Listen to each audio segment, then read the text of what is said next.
When confronted with the question of the shape of the world, many people are quick to assert that they live on a globe because they believe that they have personally seen the curvature of the earth from their airplane window.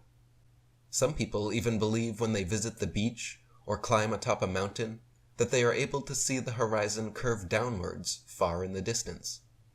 The reality is, however, that anyone thinking they can see curvature on the horizon from any altitude is suffering from a serious case of confirmation bias and cognitive dissonance.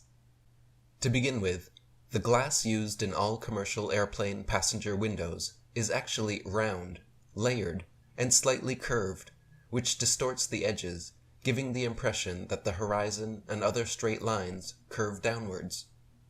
These rounded windows have the effect of evenly distributing pressure and reducing the likelihood of cracks or breaks because they have no corners for stress to concentrate, making them better at withstanding pressure.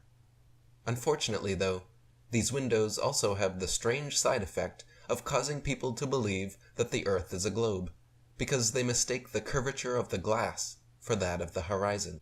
If these passengers would instead take a visit to the cockpit window and view the horizon from the pilot's vantage point, they would see clearly that the horizon remains completely flat as far as the eye can see. In fact, that is why the horizon is named as such, because it is always perfectly horizontal. Likewise, the reason airplanes are named airplanes and not air globes is because they are flying over a level plane.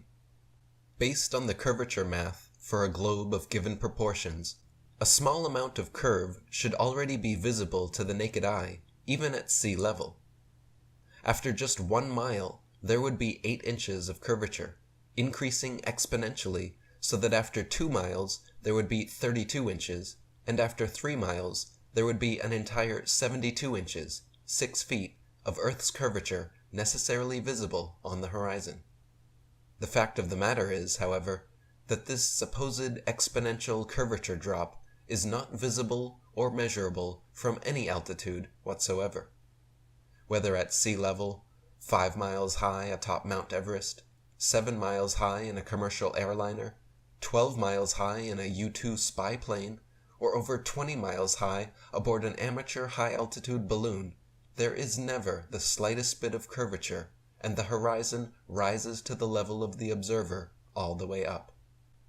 If the horizon was actually the physical curvature of a globular Earth, it would necessarily stay fixed, and as an observer gained altitude, they should have to look down to see it.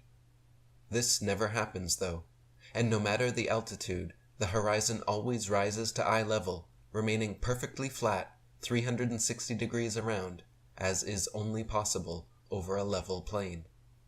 Furthermore, if the Earth were truly a spheroid, nearly 25,000 miles in circumference, airline pilots would have to constantly correct their altitudes downwards so as not to fly straight off into outer space.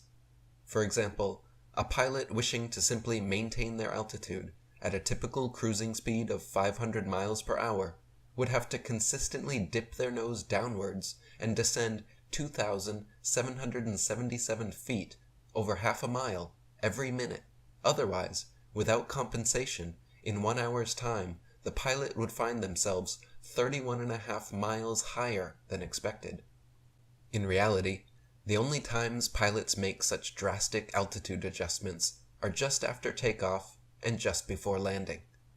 Once cruising altitude is reached, commercial planes remain level for the entire duration of the flight, with no such constant adjustments necessary.